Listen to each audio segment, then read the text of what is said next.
তোর তো দেখি ক্যারেক্টারও ঝামেলা আছে, তুই ভালোই ভালো আমার বাসা থেকে বের হ, নাইলে কিন্তু তোকে পাইকারি ধরে থাপড়াবো। আগে এক্সামটা দাও, তারপর তোমাকে আমি বুঝাচ্ছি। এই তুই আমাকে কি বলছিস? তোকে আমি বলছি। এই আপনি এভাবে আমার গায়ের উপর ঝাঁপিয়ে পড়ছেন কেন? পিচেসের মতো আর একটা নিরীহ মেয়ে ছি ছি।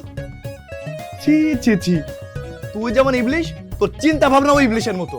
শোন, তোকে আমি যা বলবো তাই করবি, যদি না করিস তাহলে তোকে আমি আমি সব সত্যি রাজি, কি নিবে কথা বলেন। দাঁড়া এখন।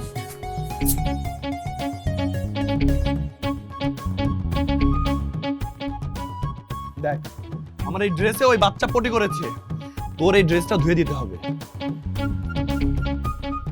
এই ড্রেস এটা আমি দেবো? এই বাচ্চার প্রতি 3 দিন হবে? ইম্পসিবল। হ্যাঁ তুই ধুবি, নাহলে তোকে আমি। না না না, আমি রাজি, আমি রাজি।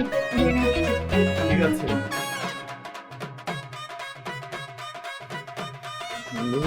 এখন বলছো